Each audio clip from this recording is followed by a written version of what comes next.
a show about cities and how they work. I'm Sam, your host, and I find myself at Polar Park in Worcester, Massachusetts, where I'm going to go talk with Joe Bradlee about the impact that this new baseball stadium is having on the city of Worcester and what it means to have baseball here in Worcester. For those of you who follow the Red Sox, then you know they're based in Boston, and you know their old farm team was based in Pawtucket, Rhode Island. But in 2021, that team moved here to Worcester. Behind you, behind the camera, is a huge triple diesel freight train that's moving along the railroad tracks in a wonderful scene of old industrial urbanity. And we might flip the camera on to take a look at it. But either way, stay tuned for more fascinating stuff.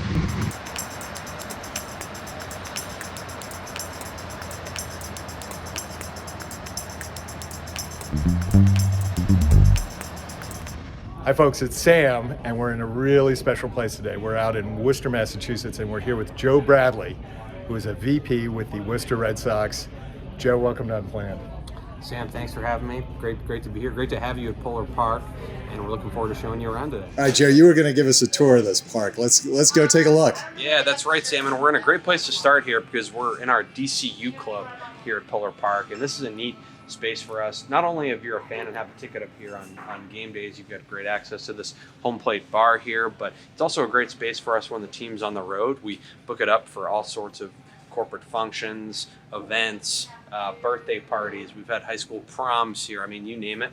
We've really made the most out of this space here at the ballpark. Right here in front of me, you also have our visiting radio booth, our NESN booth. All of our games are televised either on NESN or NESN Plus, which is great. NESN's been an outstanding partner. And then just to the right of the NESN booth, that is where our home radio broadcasters televise and broadcast their games. So it really is a cool space up here on the third floor, and looking forward to showing you more of the ballpark. Absolutely. What's next? Where are we going to next? I'm going to take you over here and show you some cool items in this case along the wall here on the right. A lot of these are items. Let's just pause for a second because there it is in all its glory, actually, honestly. Yeah, that's right, Sam. At the DCU Club, we are right behind home plate. So if you've got a ticket up here, you really do have a great view of the park. Not that there's a bad seat in this ballpark, but this is certainly a great vantage point.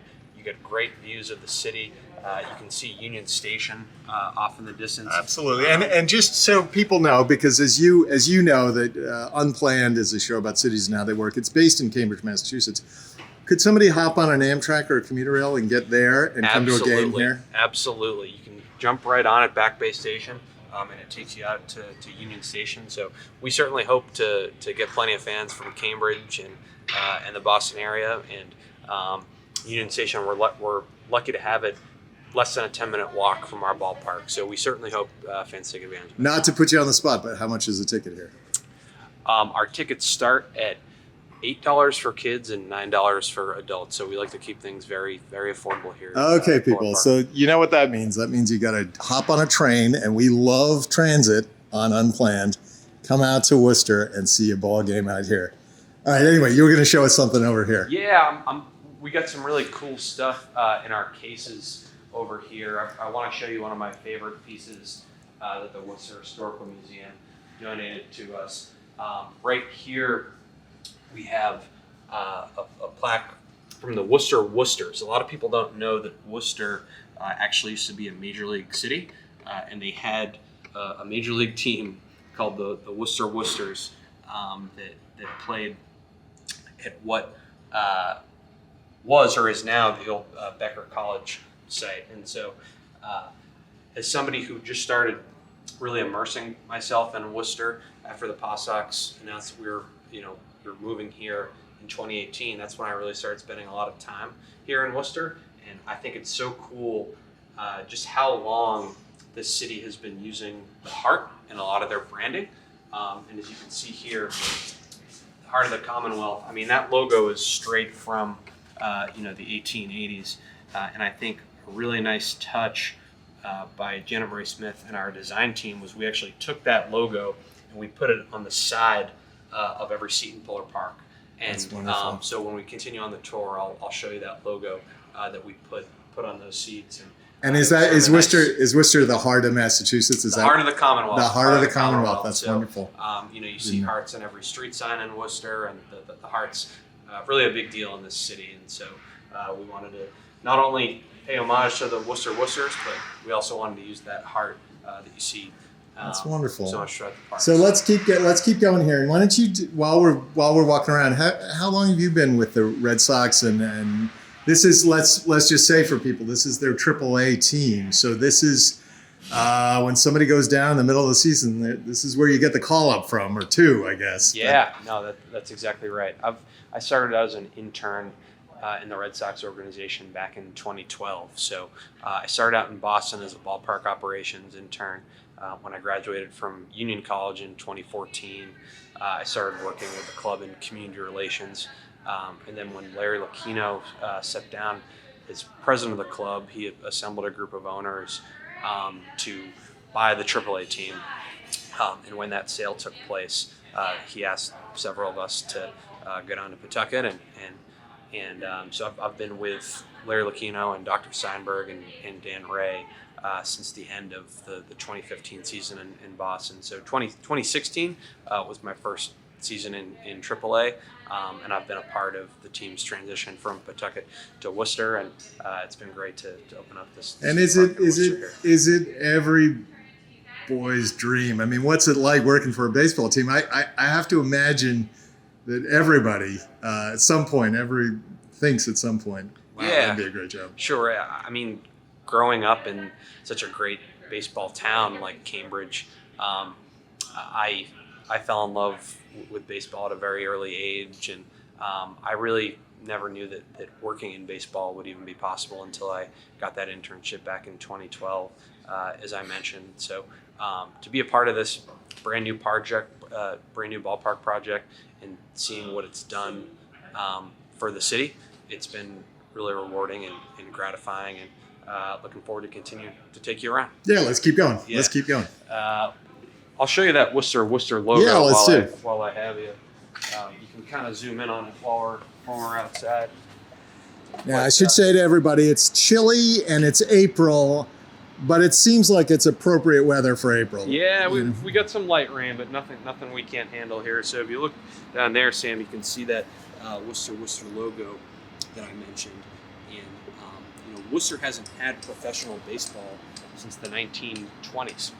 So you were saying, but it was a major league. It was a major league city, but it hasn't had pro ball That's since incredible. the 20s. Yeah. And part of that is actually because of the Paw Sox, believe it or not. So, well, why don't you tell us a little bit of that story, because that is interesting, and the move from Pawtucket here is also interesting. But what's the story with the Paw Sox and Worcester baseball? Yeah. So anytime a group of owners or an actual affiliated minor league team would try and set up shop in Worcester, the league would actually step in and sort of say, no, you're too close to Pawtucket. You're in Pawtucket's territory. Worcester was always considered to be in Pawtucket's territory, and so the Paw Sox, who have been there, who were there since the 70s, that was really prohibiting Worcester from having a minor league club, and before that you had teams in Providence, and so the last time that Worcester has had affiliated baseball was actually the 20s. I mean, you've seen independent clubs here in Worcester, like the Worcester Tornadoes, now the Worcester Bravehearts, but this is the first time since the 1920s that you've had actual minor league baseball here in this city. And what's been your take about the impact of the recent move? And we should tell everybody that in 2021, the Paw Sox moved to Worcester and became the WooSox, right? But I'm curious from the urban perspective, really what impact you feel this has had or is having, because they're new, they've just arrived in many ways, on the city of Worcester. Yeah, it's been amazing to see this community embrace this team. We're right here in Worcester's Kelly Square and Canal District, and seeing what the ballpark is doing for the surrounding neighborhood and the community has just been really gratifying. Right across the street where I met you, Sam, we've got 225 apartment units going in directly across the street, a brand new 350 car parking garage. There's going to be a hotel in front of that garage. Out there in right field where there's a pie factory, you can't quite see it from this distance, but that's getting knocked down, and the city's putting 300 affordable housing units there. So there's a whole lot of activity. Is that that white building that looks like it's got demo written on it? Yes. And that's coming down. Exactly. That's interesting. And Table Talk Pies, who is a founding partner of ours, they're relocating to a different area of Worcester, and the city's going to put 300 affordable units where they are. So it is really neat to see how this whole area is really taking off, and this ballpark has been a great part of that and a great catalyst for that. So you were saying there's an amazing train track, and I don't know when this structure is from over here, but a really beautiful piece of urban work here. It is. It's so cool how this ballpark is right next to these train tracks, and there are 33 trains that come through every day. So you bet that when you're here at Polar Park during games, you get to see some trains come by, and the conductors have a lot of fun with it too, and like to toot their horns as they come by. And so it's a neat part of the Polar Park experience for sure. And do you know, just because we're kind of geeks on transportation, these look like they're freight trains mostly. Is there also passenger trains coming through? Or? Yes, there are. In fact, there is every day. There's a 220 train that goes from Chicago to Worcester that comes by every single day. So there's passenger trains. We talked about how you can get here from Boston via Passage right into Union Station. So looks like we've got a freight train that's coming by right now. But all of this is a very cool part of the Polar Park experience. And believe it or not, we've actually had an outfielder last year by the name of Johan Mieses hit a train via a home run ball on the fly and hit the train. We didn't think that it was possible to wrap it around the left field pole and hit it on the fly, but Johan did it and he pulled it off. And that's another vantage point that you're going to get to see here shortly as we continue the tour. This is another neat part of the ballpark as well.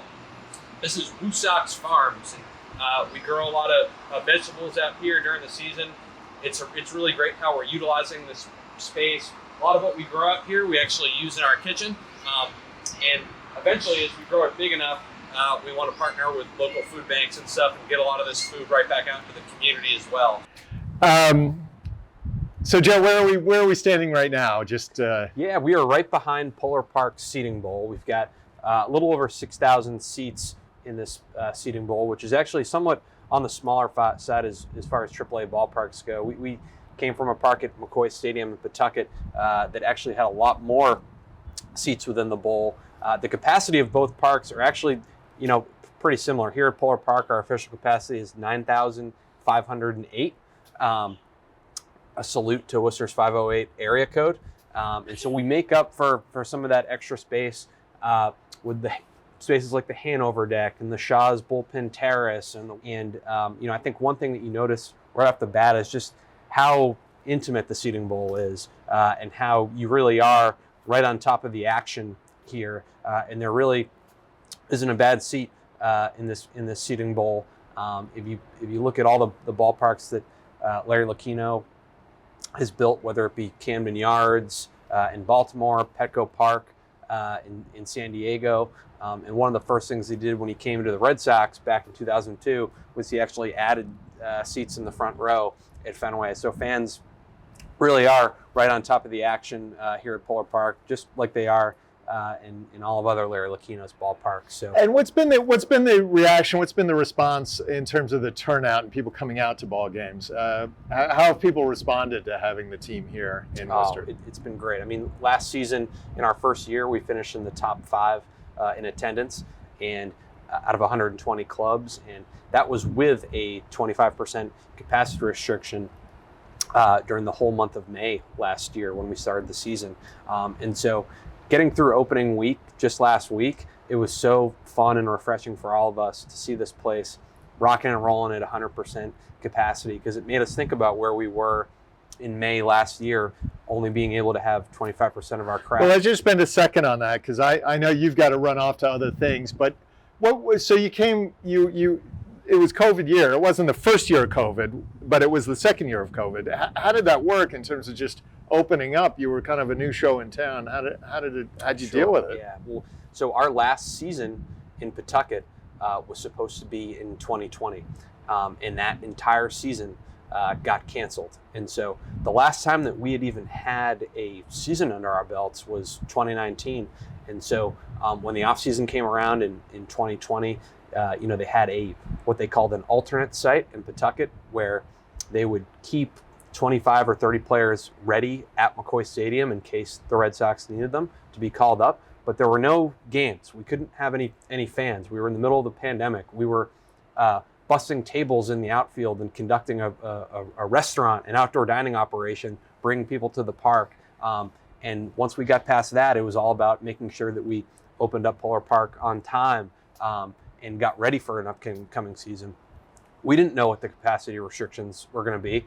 It was all about getting to opening day, getting this place open. And so just thinking about everything that we went through last year, getting to opening week last week and seeing a packed crowd, it was just so refreshing for all of us. That's right, WooSox.com. It's a one-stop shop. You can see our schedule, our ticket prices, which are incredibly affordable and start at $8 for kids, $9 adults. We want to keep things affordable for families here at Polar Park. This isn't a new place, new venue where we just jacked up the ticket prices. All of a sudden, we want to cater to families. We want to make this be a welcoming place for people in the community here in Worcester, but really all across New England who wants to come on out and have a great time with their family, kids, you name it. Come on out to Polar Park, see the next future generation of Red Sox stars in just a beautiful new ballpark here in downtown Worcester.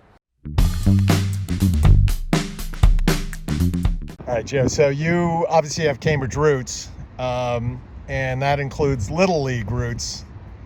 Why don't you tell us what's your background, what's your history with Cambridge Little League? I certainly do have Cambridge Little League background, Sam. We were just talking about your background as a city councilman and working for Louis DePasquale. My White Sox used to go toe-to-toe with his Tigers. I'm not sure if he's still coaching the Tigers, but we used to have some great battles, and I hope to reconnect with Louis soon. He was always a great guy, and I hope he's doing well, and want to congratulate him on just a great run as city manager. I know he's stepping down soon, but he's done so much great work for the city. It was always great to me, and look forward to connecting with him soon.